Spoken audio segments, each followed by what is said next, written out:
Hey guys, what's going on? It's Junior Anthony here. And I have a really crazy story that I kind of want to share with you guys. And the truth is, I was supposed to do it yesterday. But I was just a little bit too much emotionally involved. So I chose to not do it yesterday. So I'm going to do it today, which is Thursday, September 29th. So I was supposed to do it yesterday, Wednesday, September 28th, which would be the day that the hurricane was supposed to actually come to Orlando. But because of how emotionally, I guess, distraught I was yesterday, and it was kind of fucked yesterday, I couldn't see myself, or I couldn't see myself standing here and explaining this entire situation, knowing the outcome that I was going to lead to. I don't want to do this, but I know that I have to do this because things are getting kind of out of hand, and I want to make sure that I'm documenting this entire thing that's happening so that there's no changing or shifting of narratives. Everything that is going to be said is literally everything that happened, and we're going to do this in a 3-part video series, and we're going to start with video 1, which this would be, which is how it all started. And the lesson, the main lesson that will be kind of displayed here in this video is no good deed goes unpunished. Okay? Funny story, because someone from the inner circle mentioned it, and when I say no good deed goes unpunished, I don't want you to think in a negative sense, right? Because you can do good for people, right? So I'll have Evelise come here really quick. You can do good for people. For instance, like Evelise, I feel like I've helped her out. Where did you live before you met me? I lived in a room without a kitchen, so I used to like cook food in my bathroom. Okay, that's nasty. Okay, but you get what I'm saying. And then I was able to take her and house her. And now she does a lot of awesome things for me and helps me out with the business. So in a sense, like, no good deed goes unpunished. Like, this was a good deed that I did, and it literally paid me 10 times over. But when you're helping out or you're doing things for people that are undeserving, then the saying holds truth: no good deed goes unpunished. And the funny story is, the person that actually told us about the saying was the same person that actually forged her signature, putting us in debt to Marriott for over $400,000. Which is crazy. But that's a story for another time. He knew we were good people because that's what he said. Right. But anyways, so this is the story of what happened during my entire FHL time, or my time at FHL. So, you know, we came to this FHL thing, which was super amazing.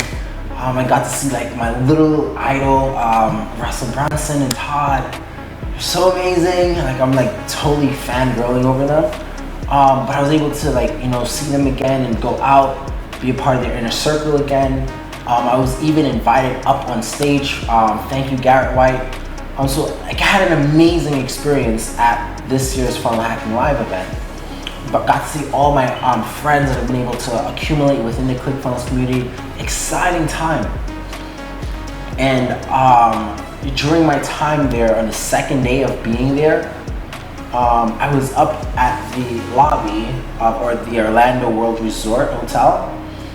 I was in the lobby bar with one of my good friends, Preston Anderson, playing card games, right? It's a really cool game we were playing. It's called Mao. We were sitting there playing card games. We got with a bunch of different people and we were playing. Now, Preston had to go to bed, you know, and all those other things.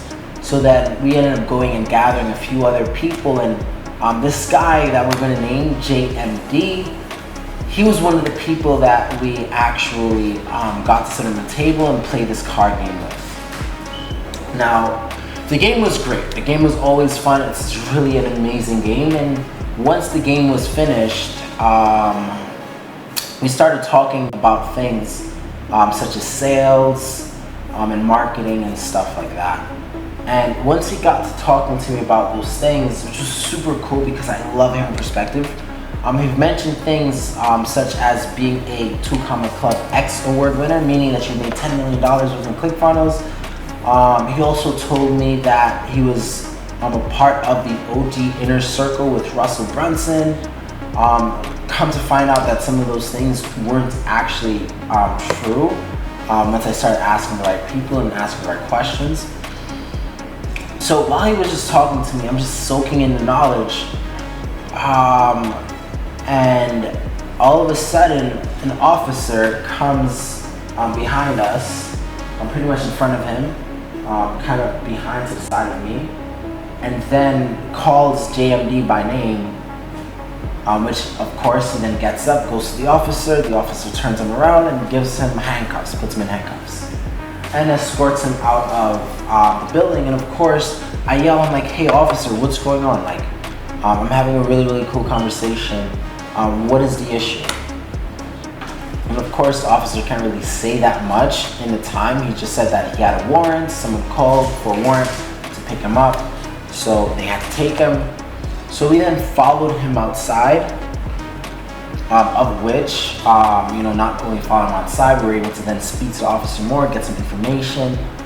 And then while they were like putting him in the car, the officer, or JMD said, hey, I don't want you to scratch my watch. And he actually proceeded to give the officer the watch to give it to me, and stated that he would pay me 2 times the amount of money that I put up for bail if I can go and bail him out. Great. Honestly, I would have probably did it out of the kindness of my heart, just because it is what it is. But he did say all those things, and we gave him our phone numbers, like even my personal phone number that we all know that I don't give out. Yeah. So then we ended up going back inside, and once we went back inside, the officer took him. I had to watch. We gave him the information. This was around 2 o'clock in the morning. The officer said, hey, wait a few hours for them to process him, then you can go and bail him out. The bail bondsman is literally right across the street from the jail, so he gave us the address to the jail. So once we went back in, we were greeted by about, I think it was like 5 to 6 people sitting down, and then this one lady that was standing up that actually called us over and pretty much told us, hey, leave him in jail, do not bail him out, don't get yourself involved. It's gonna slander your name, it's gonna come back and bite you in the butt, do not do it. You do not know him, and you do not want you and your business to get involved with his mess. Like, I kid you not, that was literally what she said. And I was so upset. So I do need to apologize to that lady, by the way. So whoever it is, hopefully you can reach out to me. I do want to actually issue an apology, because I felt in the moment that you and the people that you were with actually set him up. I felt like you were just there to decoy and speak with him until you guys placed a call by the police, and that really turned me off, because it just felt, I didn't really like the feeling, and I left with really and honestly a bad taste in my mouth, because I thought that that was the situation that was going on. But anyways, I did leave really upset because I thought that was a situation. I was more gung-ho on getting this guy out of jail. I felt like he didn't do anything wrong. According to the police, they said that it could probably possibly be a traffic summons. So, we ended up leaving, and normally, pretty much, we try to get the first seats. We're in the inner circle, so we get early access. So we're trying to be at Orlando World Resort at 7:30. But reality is, we actually got to our beds, got back to the house at 7 o'clock. The reason why is because we had to go to the bail's bondsman, and we reached there around 5:30. Going through the entire process, time it took us to leave, we got home about 7 o'clock in the morning. And then I woke up at like 10:30, which then made me miss one of my favorite presenters, speaking for the first time on the stage of FHL, which would be Bill Allen.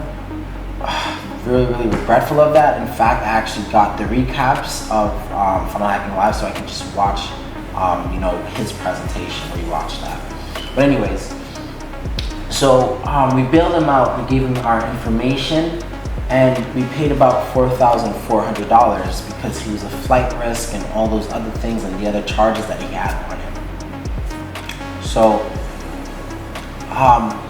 we ended up leaving, and even on the phone he was so grateful. He said things like he doesn't know who else would have done this for him. He thanked us for being like nice people, kind, and all those other things. I'm actually looking out for him without really knowing him or even caring about the situation. We just wanted to be there, partially because he did say that he was part of Inner Circle. And that made me feel like, okay, well, this is one of our people, or this is one of Russell's people, I should help him, and so on and so forth. So, long story short, the very next day, he got out of jail, probably around, I guess, mid-afternoon. I don't know why, he should have got out in the morning. But at this point, this is when everything gets really chaotic, okay? The money was supposed to be sent, wire transferred to me, and it was just a bunch of chaos, and we're gonna get into it a little bit later in the next video. I'm just letting you guys know some of the things I'm gonna actually be talking about moving forward is gonna be a little bit graphic. Some of the things that I know that I should not probably be doing right now, but it has to be done. Partially because I'm very hurt right now. I'm not sure if you guys, I'm probably doing a really good job at hiding it. I'm very hurt right now. I really don't want to do this, but I know I have to. Sometimes in life you have to do difficult things. But yeah, this is how it all started. The next video will actually be the entire conflict, everything that's happening. And again, there has to be the lesson learned. So the lesson in this first video is always help people, but also be very mindful and aware of who and why you're helping people. And don't just help people because you think they're nice people, but help people because of another reason. Whether it be, I don't know, you just follow your gut, right? And for me personally, I feel like I wasn't following my gut, I was just operating off of emotions. And that kind of landed me in the hole that I am right now. Anyways, guys, go check out the video. It's kind of gruesome, but it is what it is. Thank you guys so much.